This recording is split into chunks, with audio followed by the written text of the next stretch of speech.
Hello दोस्तों, मेरा नाम है जितेंद्र और हम चर्चा कर रहे हैं इस समय ज्यामिति की।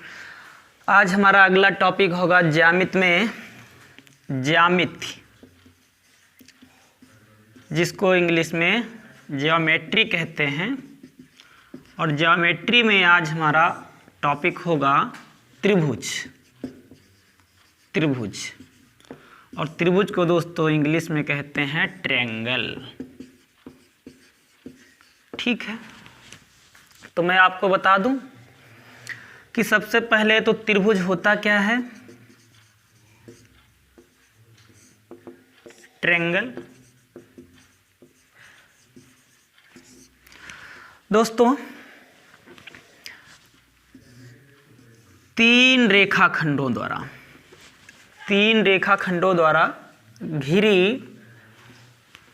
घिरे क्षेत्रफल को त्रिभुज कहते हैं।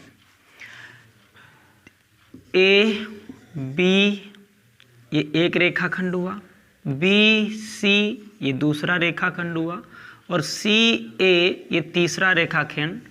तो तीन रेखाखंडों से घिरे क्षेत्रफल को त्रिभुज कहते हैं। और इसकी परिभाषा हम ये भी कह सकते हैं कि तीन रेखाखंडों द्वारा बनी एक बंद आकृति को हम त्रिभुज कहते हैं। ठीक है, तो दोस्तों मैं आपको बता दूं इस त्रिभुज में ए बी और सी ये क्या हैं, आपके शीर्ष हैं। इनको इंग्लिश में वर्टेक्स कहते हैं। शीर्ष होता क्या है कि जहां पर दो रेखाएं एक दूसरे को प्रतिच्छेद करती हैं उस बिंदु को हम कहते हैं शीर्ष। तो आप देख रहे होंगे यहाँ पर ए बी रेखा और बी सी रेखा ये इस बिंदु पर प्रतिच्छेद कर रही हैं, तो बी शीर्ष है। इसी तरीके से ये रेखा और ये रेखा ए पर भी प्रतिच्छेद कर रही, तो ए भी शीर्ष है। और ये बी सी रेखा और ए सी रेखा इस बिंदु पर भी प्रतिच्छेद कर रही है, तो हम इसको भी क्या कहेंगे, शीर्ष हैं। तो हम कह सकते हैं कि एक त्रिभुज में कितने शीर्ष होते हैं, तीन शीर्ष होते हैं। और उनके नाम क्या हैं, ए बी और सी, जैसा कि आप चित्र में देख रहे हैं। अगली चर्चा में दोस्तों करूं अगर त्रिभुज में, तो त्रिभुज में कितनी भुजाएं होती हैं, तीन भुजाएं होती हैं। तो दूसरा है कि त्रिभुज में तीन भुजाएं होती हैं। ठीक है, तीसरे अगर मैं तीसरी बात करूं त्रिभुज के बारे में, तो आप जानते हैं कि त्रिभुज में तीन कोण होते हैं। तो हम आपको बता दें त्रिभुज में जब दो रेखाएं किसी एंगल पर झुकी होती हैं तो उसको हम कहते हैं कोण थीटा। तो यहाँ पर देखिए आप, ये रेखाएं क्या हैं, आपस में झुकी हैं, तो ये कोण बी बन रहा है, ये कोण ए बन रहा है, ये कोण सी बन रहा है। तो हम ये भी कहेंगे किसी त्रिभुज में तीन कोण होते हैं। और जैसा कि चित्र में दिखाया गया है कि कोण ए कामा कोण बी और कामा कोण सी, ये आपके कोण तीन कोण हैं। इस कोण ए को हम ऐसे भी लिख सकते हैं बी ए सी या फिर सी ए बी। इसी प्रकार से हम बी को लिख सकते हैं ए बी सी और सी बी ए। तो दोस्तों जिस कोण की बात की जाती है उस कोण को हमेशा बीच में रखते हैं, तो ये भी आप समझ लें। ठीक है, अगली बात हम करते हैं त्रिभुज में त्रिभुज के प्रकार। तो त्रिभुज के प्रकार की तो मैं दोस्तों आपको बता दूं types of triangle. Types of triangle, तो टाइप्स ऑफ ट्रायंगल की अगर बात करें तो त्रिभुज आपके मेनली दो आधारों पर बांटे गए हैं। एक तो बांटा गया है इनको भुजाओं के आधार पर, और दूसरा इनको हम डिवाइड करेंगे कोणों के आधार पर।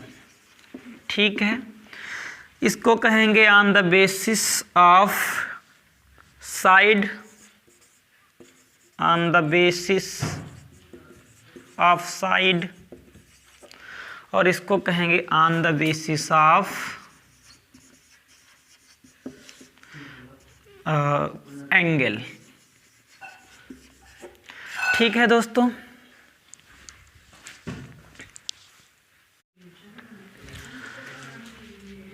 अब दोस्तों हम बात करेंगे ट्रायंगल में किस आधार पर, on the basis of side, यानी कि भुजाओं के आधार पर, भुजाओं के आधार पर त्रिभुज। तो दोस्तों मैं आपको बता दूं, ये मैंने एक त्रिभुज बनाया ए और मान लिया ये मैंने एक त्रिभुज बनाया ए, बी और सी, और इसमें ये भुजा जो है ए है, ये भुजा बी है और ये भुजा स्मॉल सी है। तो इस त्रिभुज में हम पहला त्रिभुज पढ़ेंगे भुजा के आधार पर विषम बाहु त्रिभुज, विषम बाहु त्रिभुज।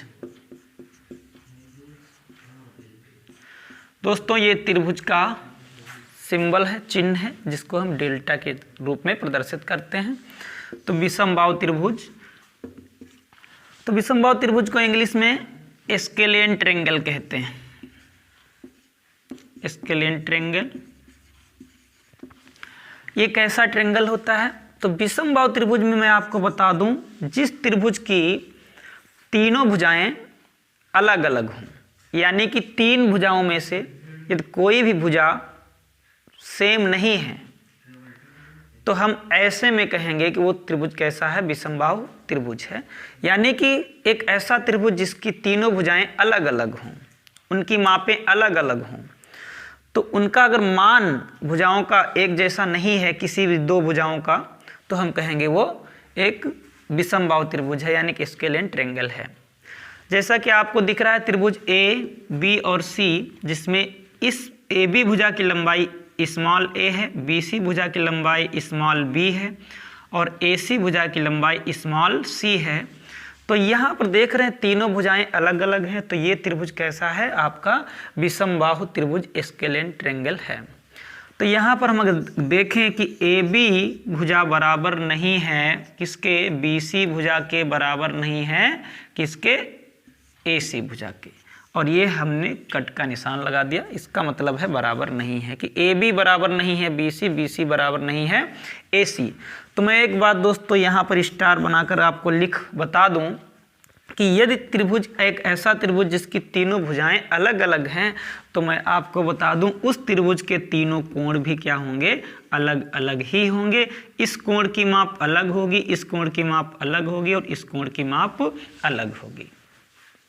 ठीक है। अब दूसरा हमारा त्रिभुज है दोस्तों, जिसका नाम है समद्विबाहु त्रिभुज।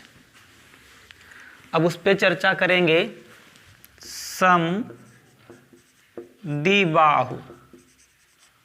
त्रिभुज, इसको इंग्लिश में कहते हैं आइसोसेलेस ट्रायंगल,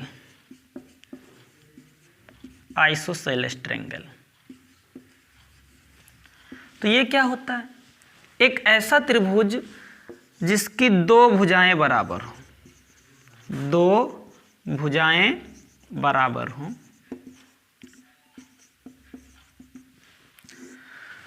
तो हम एक त्रिभुज बनाते हैं। मैंने माना कि यहाँ पर ए, बी और सी एक त्रिभुज है, और जिसमें से ए बी भुजा बराबर है किसके? ए सी भुजा के, और ये एक बी सी भुजा जो अलग है। ये डबल कट ये बता रहा है कि ये भुजा और ये भुजा आपस में क्या है? बराबर है। तो हम इसको अगर लिखें तो कैसे लिखेंगे? ए बी बराबर है किसके? ए सी के, लेकिन बराबर नहीं है किसके? बी सी के। हम कहेंगे कि एक ऐसा त्रिभुज जिसमें दो भुजाएं बराबर हों और तीसरी भुजा अलग हो, तो ऐसे त्रिभुज को समद्विबाहु त्रिभुज, इंग्लिश में आइसोसेलेस ट्रायंगल कहते हैं। और इस त्रिभुज में विशेषता क्या होती है दोस्तों? एक मैं और आपको स्टार बना के बता दूं। इसमें जो दो भुजाएं बराबर होंगी उन दोनों भुजाओं के सामने के कोण भी आपस में क्या होंगे, बराबर होंगे। अगर इस भुजा के सामने कोण C है तो ये कोण C, और इस भुजा के सामने कोण B है तो कोण B आपस में क्या हैं, बराबर होंगे। अगर AB भुजा बराबर है AC के तो AB भुजा के सामने कोण कौन सा है, कोण C, तो हम लिखेंगे कोण C बराबर होगा AC भुजा के सामने कौन सा कोण है, B, तो हम कहेंगे कोण B के। यानी कोण C बराबर होगा किसके, कोण B के, यानी कि ये कोण और ये कोण आपस में बराबर होंगे। क्यों? क्योंकि बराबर भुजाओं के सामने के कोण आपस में बराबर होते हैं। ठीक है, अगला त्रिभुज हम पढ़ते हैं दोस्तों। उस त्रिभुज का नाम है समबाहु त्रिभुज। समबाहु त्रिभुज। तीसरा त्रिभुज है समबाहु त्रिभुज। और मैं आपको ये फिर से बता दूं, हम अभी किस आधार पर, भुजाओं के आधार पर त्रिभुज पढ़ रहे हैं, और भुजाओं के आधार पर त्रिभुज 3 प्रकार के होते हैं। तो इस समबाहु त्रिभुज को हम कहते हैं इक्विलेटरल ट्रायंगल। इक्विलेटरल ट्रायंगल दोस्तों। समबाहु त्रिभुज क्या होता है, एक ऐसा त्रिभुज जिसकी तीनों भुजाएं आपस में क्या हों, बराबर हों। तीनों भुजाएं बराबर हों, उसे हम कहेंगे समबाहु त्रिभुज, इक्विलेटरल ट्रायंगल। मैंने एक त्रिभुज बनाया जिसको मैंने नाम दिया P, Q और R। ठीक है, इस त्रिभुज में यहाँ पर PQ भुजा बराबर है, ये भुजा बराबर है QR, बराबर है किसके, PR या RP कहें। जब ये तीनों भुजाएं आपस में क्या हैं, बराबर हैं, तो हम ये कहेंगे ये त्रिभुज कैसा है, इक्विलेटरल ट्रायंगल, यानी कि समबाहु त्रिभुज है।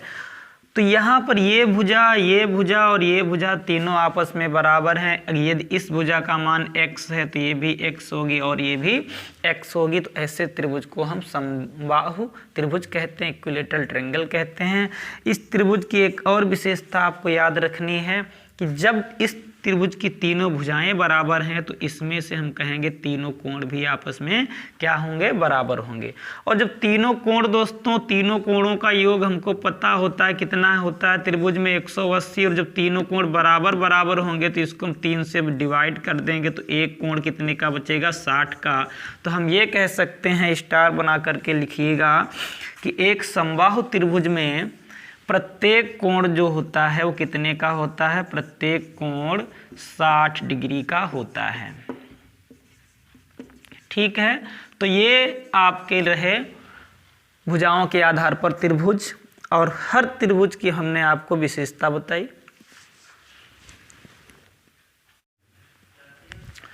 तो हम अब पढ़ेंगे किसके, भुजाओं के आधार पर त्रिभुज तो हमने पढ़ लिए। अब हम पढ़ेंगे कोणों के आधार पर त्रिभुज। कोणों के आधार पर, कोणों के आधार पर त्रिभुज।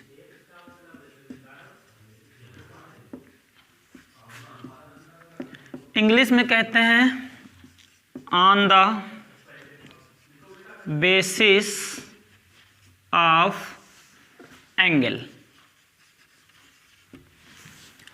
तो कोणों के आधार पर त्रिभुज की अगर हम दोस्तों बात करें तो कोणों के आधार पर भी त्रिभुज 3 प्रकार के होते हैं।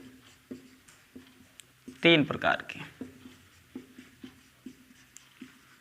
कौन कौन से त्रिभुज, जिनमें से हम पहला त्रिभुज आपको बता रहे हैं, कहते हैं न्यून कोण त्रिभुज।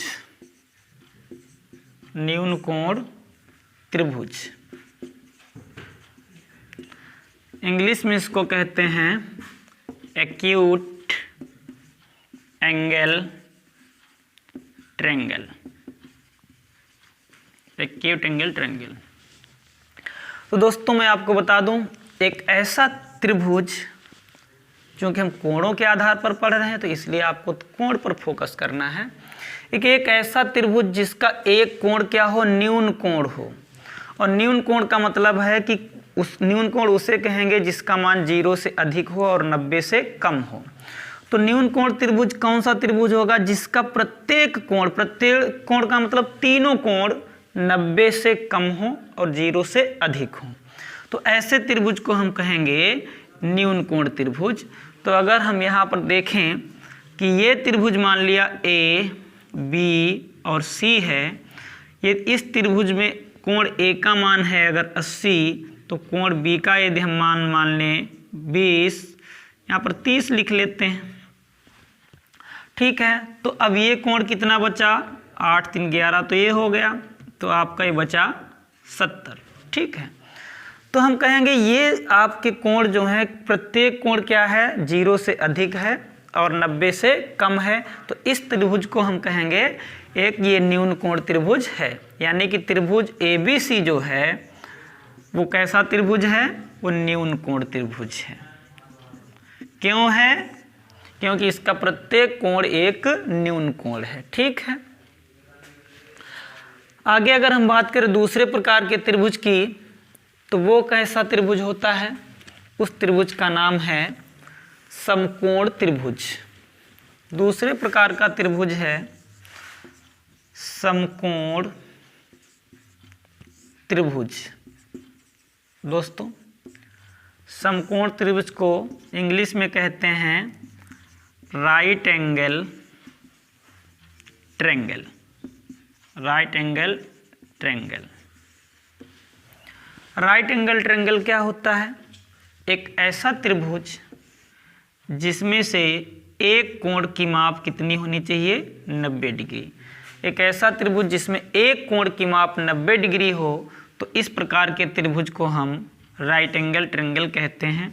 यदि हम यहाँ पर माने ABC एक त्रिभुज है और जिसमें कोण B बराबर कितना है? 90 डिग्री, तो हम ये कहेंगे कि ABC ये एक राइट एंगल ट्रायंगल यानी कि समकोण त्रिभुज है। ठीक है, केवल एक कोण 90 का होना चाहिए, बाकी जो शेष दो कोण होंगे इन दोनों कोणों का योग कितना होगा? 90 होगा। अब किस कोण की माप कितनी होगी ये हम नहीं कह सकते। 30 हो सकता है, ये 60 हो सकता है, ये 60 है तो ये 30 हो सकता है, ये 45 है तो ये 45 हो सकता है, 50 है तो 40 हो सकता है, वो 50 है तो ये 40 हो सकता है, लेकिन दोनों शेष कोण जो बचेंगे उनका मान कितना होगा? केवल 90 ही होगा। ठीक है, और अकेला कोण ये है वो 90 होना चाहिए। ऐसे त्रिभुज को हम समकोण त्रिभुज कहेंगे। ठीक है, एक तीसरे प्रकार का भी कोण होता है जिसको हम कहते हैं, हमने बताया कोणों के आधार पर भी त्रिभुज 3 प्रकार के होते हैं, तो वो कौन सा तीसरा कोण है? त्रिभुज है, तो उसका नाम होता है अधिक कोण त्रिभुज। तीसरा त्रिभुज होता है अधिक कोण त्रिभुज। अधिक कोण त्रिभुज, इस पे चर्चा करते हैं। इसको इंग्लिश में कहते हैं ऑब्ट्यूस एंगल ट्रायंगल। तो ऑब्ट्यूस एंगल ट्रायंगल क्या होता है? अधिक कोण क्या होता है? सबसे पहले तो इसके नाम पर फोकस करिए। तो अधिक कोण का मतलब होता है एक ऐसा कोण जिसका मान मोर देन 90 यानी कि 90 से अधिक हो, और 90 से अधिक होना चाहिए थीटा, लेकिन 180 से कम होना चाहिए, तो हम उसको अधिक कोण कहेंगे। तो इसका मतलब ये हुआ कि अगर एक त्रिभुज है और उसमें से एक कोण का मान यदि 90 से अधिक है और 180 से कम है, तो हम कहेंगे कि उस त्रिभुज को हम अधिक कोण त्रिभुज कहेंगे। तो यहाँ पर हमने देखा P, Q और R ये कैसा त्रिभुज है? एक अधिक कोण त्रिभुज है। यहाँ पर कोण Q जो है, कोण Q की वैल्यू कितनी है? 120 है, तो हम कहेंगे एक अधिक कोण त्रिभुज है। और दोस्तों मैं ये भी बता दूं, बड़े कोण के सामने की भुजा भी हमेशा क्या होती है? बड़ी होती है, और छोटे कोण के सामने की भुजा भी हमेशा छोटी होती है। ये भी आपको ध्यान में रखना है। आप इसको स्टार बनाकर लिख सकते हैं कि बड़ी भुजा के सामने, बड़े कोण के सामने, बड़े कोण के सामने की भुजा बड़ी और छोटे कोण के सामने की भुजा छोटी होती है। ठीक है, तो यहाँ पर एक कोण है 120, तो हम ये कहेंगे ये कैसा त्रिभुज है? अधिक कोण त्रिभुज है, ऑब्ट्यूस एंगल ट्रायंगल है।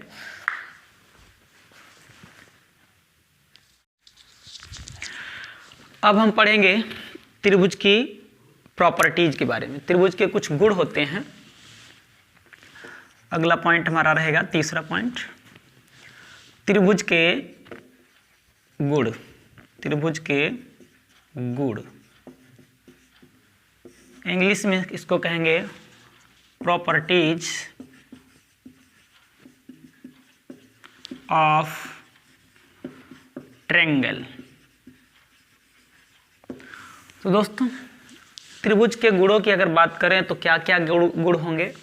तो ये आपको इसमें गुणों में कोई खट्टा मीठा नज़र नहीं आएगा कि जो आप सोच रहे हैं कि इसमें कुछ खट्टा होगा, कुछ मीठा होगा, कुछ गुझिया होंगी, वो कुछ नहीं होगा। त्रिभुज के गुण की बात अगर करें तो इसमें त्रिभुज का पहला गुण होता है कि किसी भी त्रिभुज में, कोई त्रिभुज हो, चाहे वो ABC लिखा हो, चाहे वो PQR लिखा हो, चाहे LMN लिखा हो, इससे कोई मतलब नहीं।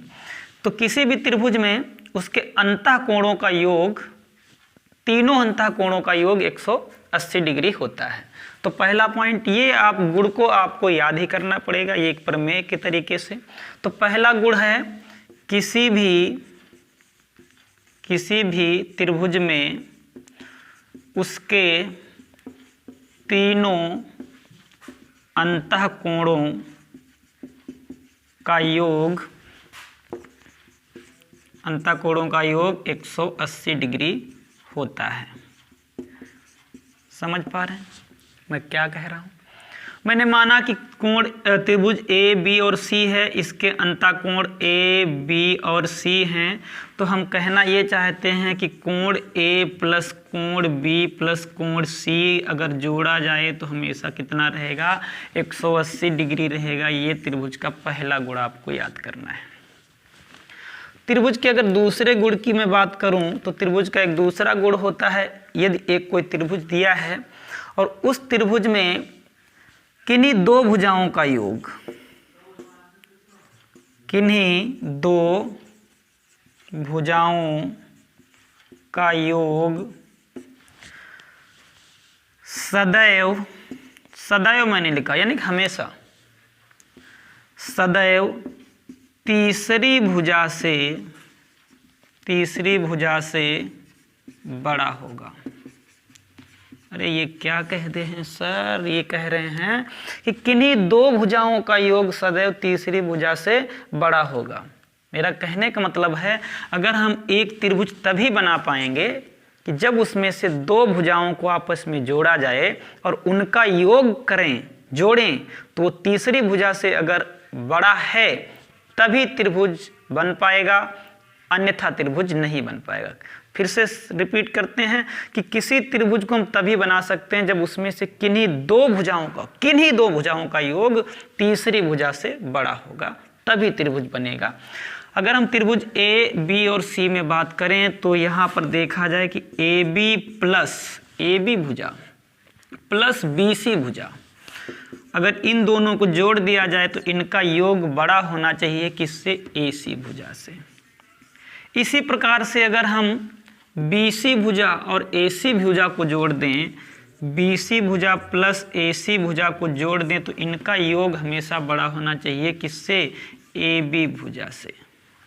इसी प्रकार से अगर हम AB भुजा और AC भुजा को जोड़ दें, AB प्लस AC भुजा को जोड़ दें तो इनका योग हमेशा बड़ा होना चाहिए किससे?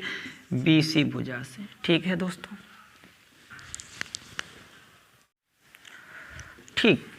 हम तीसरे गुण के बारे में बात करेंगे। तीसरा गुण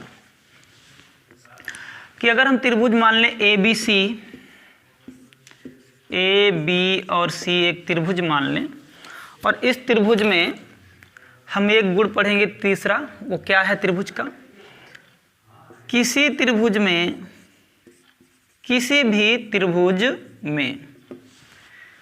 किन्हीं दो भुजाओं, किन्हीं दो भुजाओं का अंतर सदैव तीसरी भुजा से कम होता है। नहीं समझे, नहीं समझे।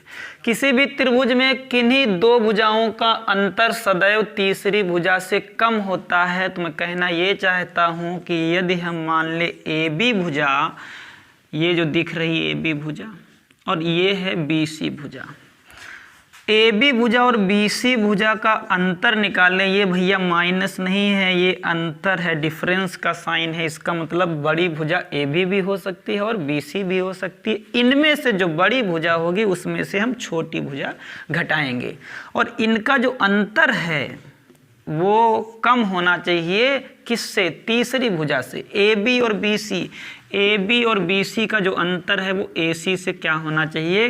कम होना चाहिए। या हम कहें कि इन दोनों का अंतर जो है अंतर से तीसरी भुजा बड़ी होनी चाहिए। ठीक है। अगर यहाँ से हम कहें बी सी और ए सी का डिफरेंस निकाल दें, बी सी डिफरेंस ए सी, इनमें से कोई भी भुजा बड़ी हो सकती, तो बी सी तो ये हो गई, ए सी हो गई, बची कौन? A B. तो ए बी भुजा बड़ी होगी किसके? इनके दोनों के अंतर से। इसी प्रकार से अगर हम ए बी और ए सी का अंतर निकालें, ए बी और ए सी का अंतर निकालें, तो ये कम होगा किससे? बी सी से।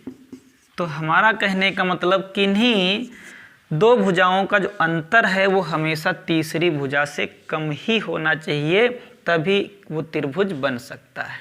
ठीक है।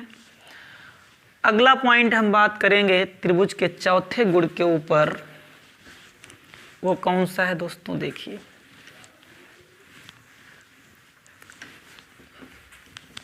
यदि हम एक त्रिभुज ले लें पी क्यू आर एस, कुछ भी नाम उसको दे दें, पी क्यू और आर। हमने माना एक त्रिभुज दिया है पी क्यू आर, और इसमें हम क्या करें? प्रत्येक भुजा को बढ़ा दें।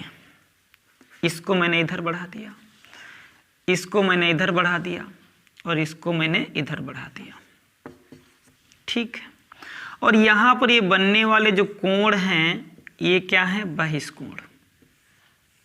ठीक है। तो मैं कहना ये चाहता हूँ कि अगला पॉइंट हमारा ये रहेगा कि किसी त्रिभुज में, किसी भी त्रिभुज में प्रत्येक भुजा को बढ़ाने पर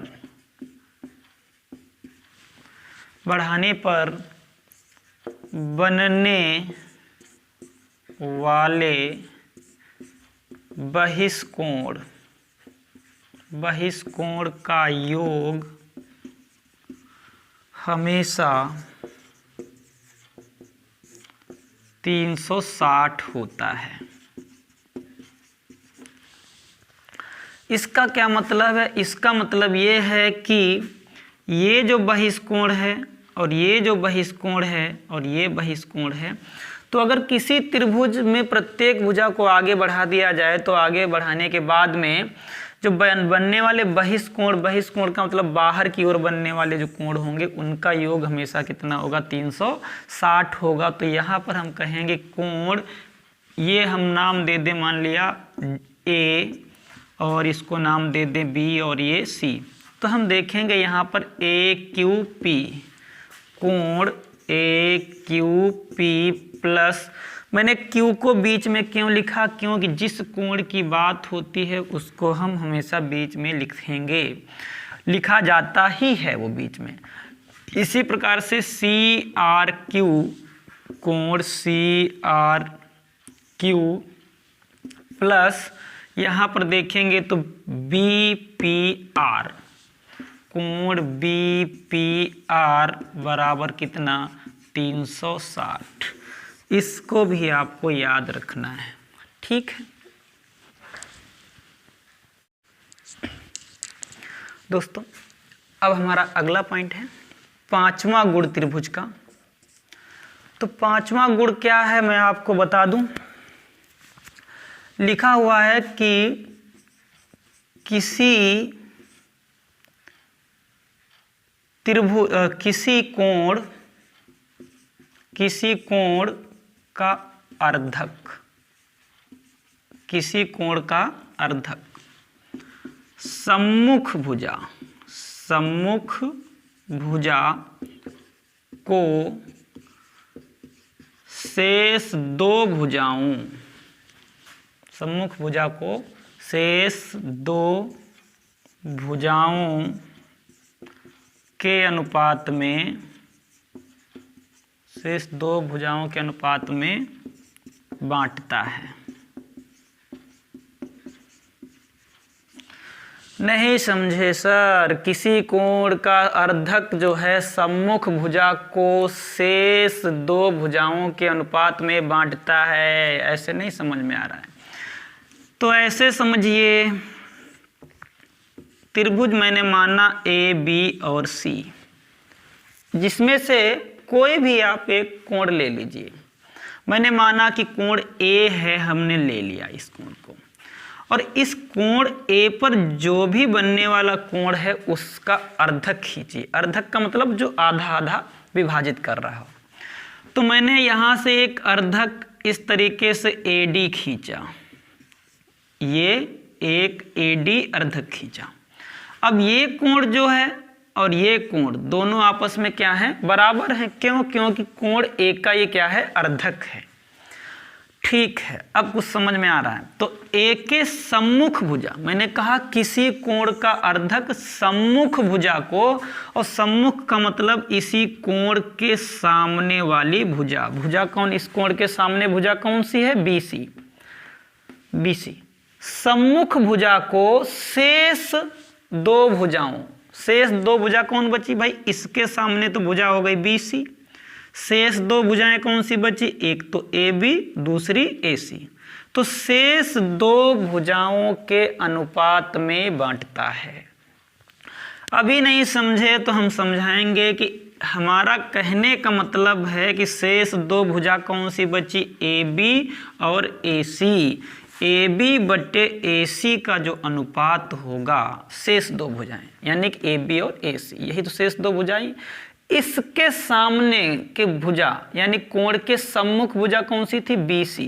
इस BC भुजा को इन्हीं संगत भुजाओं के अनुपात में बांटता है, यानी कि BD बटे DC। तो मैं कहना ये चाहता हूं कि BC भुजा जो है इसकी लंबाई अगर यहाँ से BD का मान m है तो DC का मान n है, तो हम कहेंगे m और n का वही अनुपात होगा जो AB और AC भुजाओं का अनुपात है। समझ पा रहे हैं? इसीलिए मैंने लिखा AB बटे AC। AB के साथ में कौन है, BD, ठीक है, बटे AC के साथ में कौन है, DC। तो हम कहेंगे कि AB बटे BD, AB बटे AC बराबर होगा किसके, BD बटे DC के। इसी को हम यहाँ से ऐसे भी लिख सकते हैं कि AB बटे AC बराबर M बटे N। ठीक है दोस्तों।